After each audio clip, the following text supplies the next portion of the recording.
ඉගෙනගත්ත දේවල් මතක නැහැ. විභාගෙට හොඳට ලකුණු නැහැ. Hi everyone.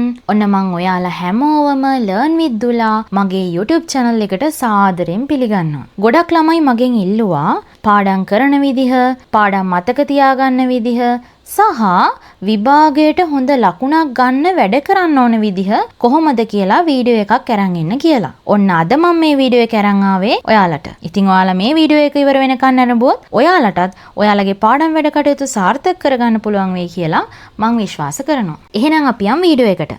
පාඩම් මතක තියාගන්න වැඩ කරන්න කලින් හිතට ගන්න ඕන දේවල් කීපයක් තියෙනවා. අපි බලමු මේ මොනවද කියලා. හැම දෙයකටම කලින් මතක තියාගන්න ආත්ම විශ්වාසය කියන දේ ගොඩනගා ගන්න ඕනේ. ඔයා ගැනම විශ්වාසයක් ඇති කරගන්න එක ඔයාගේ ගමන සාර්ථක වීමට අනිවාර්යයෙන්ම බලපානවා. ඒ කියන්නේ මට මේ දේ කරන්න පුළුවන්, මං අනිවාර්යයෙන්ම විභාගයට හොඳ ලකුණක් ගන්නවා, මට මේ දේ කරන්න පුළුවන් කියලා නිතරම හිතන්න ඕනේ. කොයිම වෙලාවකවත් මට මේ දේ කරන්න බෑ, මට හොඳ ලකුණක් ගන්න බෑ, මට මතක හිටින්නේ නෑ කියලා ඔයාවම අව탁සේරු කරගන්න එපා. ඒක ඔයාගේ ගමනට බාධාවක්. මොකද පාඩම් වැඩ කරන්න පටන් ගන්න කලින් ඔයාටම බෑ කියලා ඔයාගේ හිතට කාවද්දගෙන ඉවරයි. අනිත් එක තමයි ඔයාව තව කෙනෙක් එක්ක සසඳන්න යන්න එපා. ඒ කියන්නේ ඔයාම වෙන්න. තව කෙනෙක් එක්ක සසඳන එකකින් වෙන්නේ ඔයාට වැඩ බෑ කියන එක ඔයාගේ හිතට දාගන්නවා. අරයට මට වඩා වැඩ පුළුවන්, මට එච්චර වැඩ බෑනේ කියන එක අද ඉඳන් නවත්තන්න ඕනේ. උදාහරණයක් විදිහට ගමුකෝ, ඔයාලගේ පන්තියේ හොඳටම වැඩ කරන ළමයව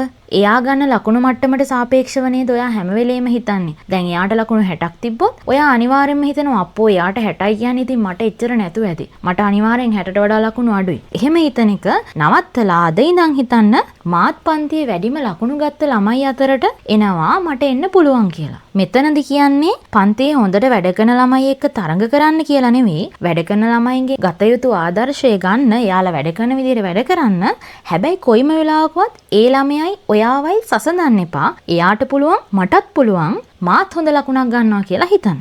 ඊළඟට ඔයාගේ අරමුණට ළඟා වෙන්න නම් ඔයා තුල අදිෂ්ඨානයක් සහ ඒ වෙනුවෙන් කැපවීමක් තියෙන්න ඕනේ. ඒ කියන්නේ මොන දේ වුණත් මම මේ දේ කරලා තමයි නවතින්නේ. මම මේ දේ අනිවාර්යයෙන්ම කරනවා. මට කොච්චර අමාරු වුණත්, මට මොන බාධකයක් ආවත් මම මේ කරන අධ්‍යාපන කටයුත්ත නවත්තන්නේ නැහැ. මම මේ පාඩම් කරන එක නවත්තන්නේ නැහැ. මං අනිවාර්යයෙන්ම ලකුණු 75ට වැඩියෙන් අරගෙන තමයි නවතින්නේ. මං අනිවාර්යයෙන්ම කමෙන්ඩඩ් රිපෝට් එකක් අරගෙනම තමයි නවතින්නේ කියලා දැඩි අදිෂ්ඨානයක් Taman තුළ ගොඩනගා ගන්න. ඒ අදිෂ්ඨානය වෙනුවෙන් අසීමිතව කැප වෙන්න. ඒ කියන්නේ ඒ අදිෂ්ඨානය දිහා බලාගෙන ඒ වෙනුවෙන් ඔයා මහන්සි වෙන්න ඕනේ. දැන් මං කියලා දෙන්නම් පාඩම් මතක තියාගන්න සහ විභාගෙට හොඳ ලකුණක් ගන්න ඔයා මොනවද කරන්න ඕනේ කියලා. මෙතනදි මතක තියාගන්න ගණිතය වගේ විෂයන් කවදාවත් කටපාඩම් කරන්න උත්සාහ කරන්න එපා. ඒ වගේ විෂයන් වල ගණන් හැදෙන්නේ කොහොමද කියලා තර්කානුකූලව හිතලා තර්කානුකූලව ඒක ඔළුවට දාගෙන ගණන් හදන්න. කවදාවත් ගණන් හිම පාඩම් කරන්න යන්න එපා. අපි බලමු මොනවද දැන් කරන්න ඕනේ කියලා. පළවෙනි දේ තමයි ඔයාලා අද ඉගෙන ගත්ත දේ අද ගෙදර ඇවිල්ලා චුට්ටක් කියවලා බලන්න. චුට්ටක් පාඩම් කරගන්න. කවදාවත් අද කරපු දේ හෙට බලන්නම් කියලා තියන්න එපා. අද ඉගෙන ගත්ත දේවල් නැවත දවස් 3කින් විතර ආයෙ චුට්ටක් කියවලා බලන්න. ඒ දේ මේ සතිය අන්තේ පොඩ්ඩක් කියවලා බලන්න. එතකොට මතකයට යන ප්‍රමාණය වැඩි වෙනවා. සහ ඒ ඉගෙනගත්ත කරුණු මේ මාසේ අන්තිමටත් චුට්ටක් පාඩම් කරගන්න. ඒකත් මතක තියාගන්න හොඳ සාර්ථක ක්‍රමයක්. දෙවැනි එක තමයි ඔයාලා පාඩම් කරද්දි පොඩ්ඩක් හයියෙන් ශබ්ද නගලා කියවන්න. තුන්වෙනි එක ඉගෙනගත්ත දේ හොඳට ඔළුවට දාගෙන තව කෙනෙකුට කියලා දෙන්න. තව කෙනෙකුට උගන්වන්න. ගෙදර නංගිලා මාලිලා ඉන්නවනම් එයාලට උගන්වන්න පුළුවන්. එහෙම නැත්තම් ගෙදර කියලා දෙන්න කවුරුවත් නැත්තම් ඔයාලා ඉස්සරහා කවුරු හරි ඉන්නවා කියලා හිතලා ඔයා ඉගෙනගත්ත පාඩම එයාලට උගන්වන්න. එහෙමත් නැත්නම් ඔයාලට පුළුවන් සාමාන්‍යයෙන් ඒ පාඩම තේරිච්ච නැති ළමයෙක් ඉන්නවා නම් ඒ ළමයාට ඔයාට ඒ පාඩම කියලා දෙන්න පුළුවන්. එතනදී ඒ ළමයාටත් යහපතක් වෙනවා.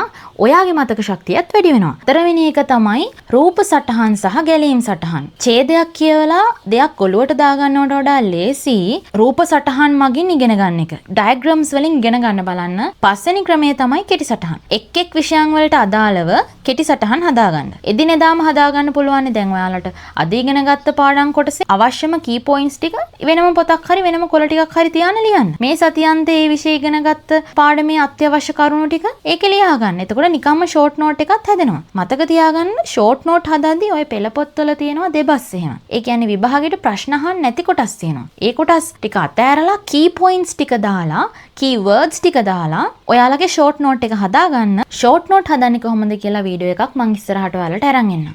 6 වෙනි එක තමයි පාඩම් කරන තැන පිළිවෙලට ලස්සනට තියාගන්න. ඒකත් ඔයාලගේ පාඩම් මතක තියාගන්න එහෙම නැත්නම් ඉගෙන ගන්න තියෙන ආසාව වැඩි කරන්න හේතුවක් වෙන්න පුළුවන්. ඒ නිසා මතක තියාගන්න නිතරම පිළිවෙලට තියාගන්න සහ පාඩම් මේසය ඉඳලා හිටලා තියෙන තැන වෙනස් කරන්න. එතකොට අලුත් තැනක ඉඳන් පාඩම් කරද්දී පාඩම් කරන්න තියෙන ආසාව වැඩි වෙනවා. එතකොට නිකම්ම ඔයාලා පාඩම් කරන එකට නැඹුරු වෙනවා. නිතරම අධ්‍යාපන කටයුතු වලට නැඹුරු වෙනවා. අවසාන එක තමයි ප්‍රමාණවත් නිින්දක් සහ සමබල ආහාර වේලක් ලබා ගන්න ඕනේ. ඒ කියන්නේ ඔයාලා Tamanට අවශ්‍ය විවේකය අනිවාර්යයෙන්ම ශරීරයටයි මනසටයි දෙකටම ලබා දෙන්න ඕනේ.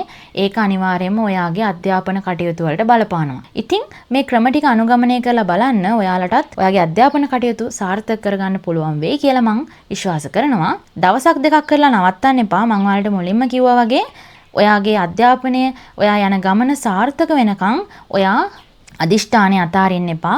ඒ වෙනුවෙන් අසීමිතව කැප වෙන්න අනිවාර්යයෙන්ම ඔයාට ඔයාගේ ටාගට් එකට යන්න පුළුවන්. මෙතනදි මතක තියාගන්න මම මේ කියපු කිසිම ක්‍රමයක් ඔයාට සාර්ථක කරගන්න බෑ. ඔයා ඉගෙනීමට ආස වුණේ නැත්තම්. ඔයා ෆිල්ම් එකකට ආසයි, ආස නිසා ඒක බලනවා, ඒකේ කැරක්ටර්ස් ටික ඔක්කොම දන්නවා, ඒකේ කතාවේ වෙච්ච දේ දන්නවා. ඒක තව කෙනෙකුට කියලා දෙන්නත් පුළුවන්. ඒ වගේ ඉගෙනීමටත් ඔයාලා ආස වෙන්න. එතකොට ඉගෙන ගන්න දේ ඉක්මනට ඔයාගේ ඔළුවට යනවා. මං කියලා දීපු විදිහට වැඩ කරලා බලන්න. ඔයාලගේ අධ්‍යාපන කටයුතු වල වෙනසක් වුණොත් කමෙන්ට් එකක් දාන්න අමතක කරන්නත් එපා. ඔයා මේ වීඩියෝ එකට කැමති නම් ලයික් එකක් දාන්න, කමෙන්ට් එකක් දාන්න සහ ඉදිරියට මම මේ වගේ වීඩියෝ ගේන්න බලාපොරොත්තු වෙනවා. ඒ නිසා මගේ channel එක subscribe කරලා තියාගන්න. එහෙනම් මේ වගේ තව වීඩියෝ එකකින්දී හම්බෙමු. ගිහින් එන්නම්.